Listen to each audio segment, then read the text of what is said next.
Sorry. Thank you, Madam Chair.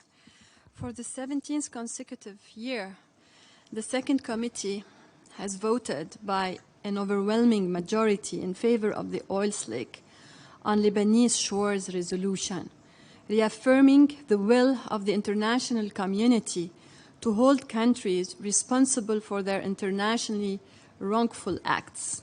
It also sends a clear message that time is not a vehicle for impunity, and that human-inflicted wounds on nature, as described by the Secretary General, cannot be justified under any circumstances.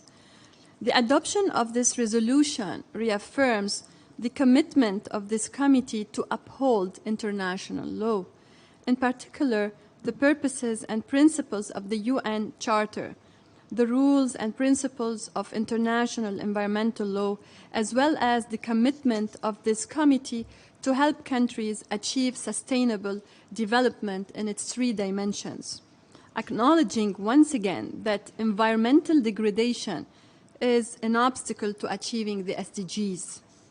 This timely adoption comes today against the backdrop of an ocean emergency and a few months after the Ocean Conference in Lisbon, which underlined the importance of reversing the decline in the health of marine ecosystems and biodiversity, and restoring oceans' resilience and ecological integrity.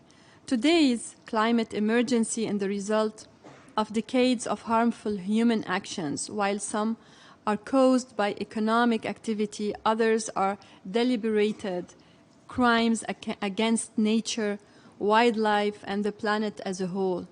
The present resolution acknowledges the adverse environmental, economic, and health-related implications that have been inflicted on Lebanon as a result of Israel's illegal destruction of LG electric power plant during an invasion in 2006, resulting in an oil slick that covered the Lebanese coastline and affected the coastlines of neighboring countries. The spill also caused the worst recorded environmental disaster in the Mediterranean Sea. Despite the progress made in cleaning up the spill, the socio-economic and environmental loss and costly damage have yet to be addressed. A compensation is thus due. That's why, through this resolution in General Assembly, has once again requested Israel to assume responsibility for prompt and adequate compensation to Lebanon for the damages caused, which amounted in 2014 to $856 million US dollar, as reflected in the Secretary General's report. It's worth mentioning that these assessments and figures reflect the scientific conclusions of the work undertaken by an interagency team, including the World Bank and UNEP. Therefore, Lebanon rejects any politicization of the content of this resolution.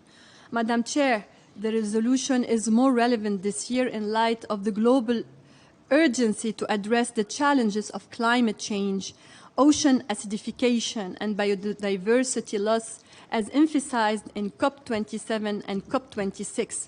The resolution is even more important nowadays, given the growing concerns over the scientific linkage between biodiversity loss and the spread of deadly infectious diseases and pandemics, as highlighted in the UN Biodiversity Summits.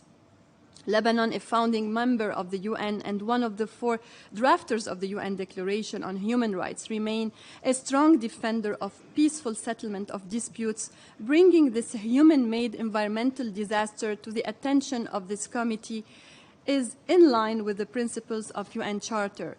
In conclusion, Madam Chair, we kindly invite countries who did not vote in favor of this resolution to homogenize the standards and to give equal devotion and attention to request of indemnities for post-conflict disasters. Thank you, Madam Chair. I thank the representative.